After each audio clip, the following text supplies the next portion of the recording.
हम रोज रात आसमान में जगमगाते असंख्य तारों को देखते हैं। उनमें से उत्तर दिशा में दिखाई देने वाला सबसे चमकदार तारा हम सबका ध्यान आकर्षित करता है। सदा स्थिर नजर आने वाला वह तारा कैसे बालक ध्रुव तारा बना, ये सब बताएंगे इस वीडियो में। वीडियो को अंत तक ज़रूर देखिए। नमस्कार दोस्तों, वीडियो में आगे बढ़ने से पहले आप अगर हमारे चैनल पर नए हैं तो चैनल को सब्सक्राइब और साथ ही घंटी वाली बटन को ज़रूर दबाएं ताकि आपको हर रोज़ एक नई वीडियो की नोटिफिकेशन मिलती रहे।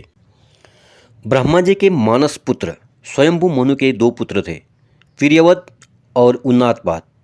राजा उन्नातपाद ने दो विवाह किए। उनकी पहली पत्नी का नाम सुनीति था और दूसरी का नाम सुरुचि। दोनों रानियों से उन्हें पुत्र रत्न की प्राप्ति हुई। सुनीति के पुत्र का नाम ध्रुव रखा गया और सुरुचि के पुत्र का नाम उत्तम। उन्नातपाद दोनों राजकुमारों के प्रति सम्मान भेदभाव रखते थे।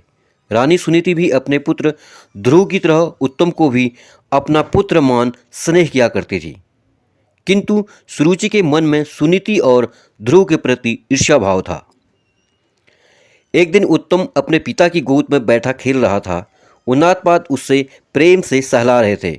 जब ध्रुव वहां पहुंचा तो उनका मन भी पिता की गोद में बैठने के लिए मचल उठा। वह भी जाकर अपने पिता की गोद में बैठ गया। उसी समय रानी सुरुचि वहां पहुंच गई। उसने जब ध्रुव को अपने पिता उन्नातपाद की गोद में बैठा देखा तो चिढ़ गई और खींचकर ध्रुव को गोद से उतार दिया। फिर अपने कटु वचन से ध्रुव को आहत करते हुए बोली, अपने पिता की गोद और इस राज्य के सिंहासन पर बैठने का अधिकार केवल मेरे पुत्र उत्तम का है। सुरुचि के कटु वचन सुनकर ध्रुव का बाल मन दुखी हो गया।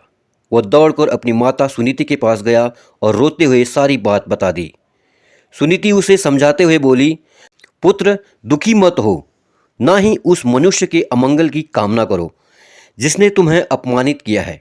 अपने कर्मों का फल मनुष्य को भोगना ही पड़ता है। तुम अपना दुख दूर करने के लिए भगवान विष्णु की आराधना करो। उनकी कृपा से ही तुम्हारे पितामह को मोक्ष की प्राप्ति हुई थी। वे दुख हरता हैं, अब वे ही तुम्हारा दुख दूर करेंगे।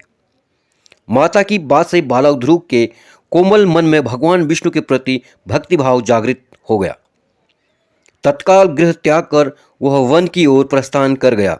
मार्ग में उसे देवर्षि नारद मिले। उन्होंने ध्रुव को भगवान विष्णु की आराधना की विधि से अवगत कराया। उसके उपरांत ध्रुव ने यमुना में स्नान किया और अन्न जल त्याग कर पैर के अंगूठे के बल खड़ा होकर भगवान विष्णु की आराधना में लीन हो गया।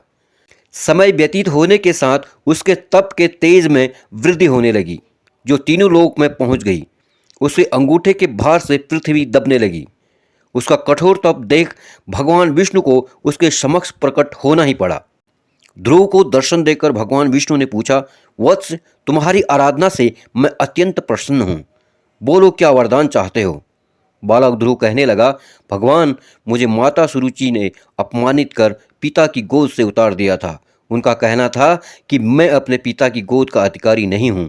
माता सुरुचि की इस बात से मेरे अंतर्मन को आहत कर दिया था और मैं भागा भागा माता सुनीति के पास अपनी व्यथा सुनाने गया तो उन्होंने मुझे आपकी शरण में आने का परामर्श दिया।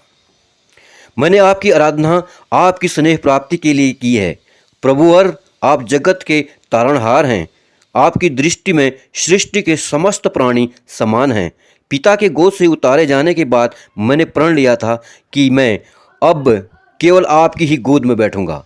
कृपा मुझे अपनी गोद में वह स्थान दे दीजिए जहां से मुझे कोई उतार न सके। भाव विभोर होकर बालक ध्रुव बोला। ध्रुव की अभिलाषा जानकर भगवान विष्णु बोले, वत्स, तुम्हारा निस्वार्थ भक्तिभाव देख मैं तुम्हें अपनी गोद में स्थान देता हूँ। यह ब्रह्मांड मेरा अंश है और आकाश मेरी गोद। तुम मेरी गोद आकाश में ध्रुव तारे के रूप में स्थापित होगे। तुम्हारे प्रकाश से पूरा ब्रह्मांड जगमगाएगा। तुम्हारा स्थान सप्त ऋषियों से भी ऊपर होगा। वे तुम्हारी परिक्रमा करेंगे। जब तक ब्रह्मांड है तुम्हारा स्थान निश्चित है। तुम्हारे स्थान से तुम्हें कोई डिगा नहीं पाएगा, किंतु वर्तमान में तुम्हें अपना राज्य संभालना है, इसलिए तुम घर लौट जाओ। 36,000 वर्ष तक पृथ्वी पर राज कर तुम मेरी गोद में आओगे। इतना कहकर भगवान विष्णु अंतर्ध्यान हो गए। ध्रुव वापस घर लौट गया। कुछ वर्ष उपरांत राजा उन्नातपाद अपना राजपाट ध्रुव को सौंपकर वन चले गए। भगवान विष्णु के वरदान अनुसार पृथ्वी पर 36,000 वर्ष तक धर्मपूर्वक राज करने के उपरांत ध्रुव आकाश में ध्रुव तारा बनकर सदा के लिए अमर हो गया। दोस्तों, आपको बालक ध्रुव तारा की कहानी कैसी लगी? आप अपने कमेंट्स के द्वारा हमें अवश्य बताएं। पसंद आने पर लाइक, शेयर और सब्सक्राइब जरूर करें। धन्यवाद।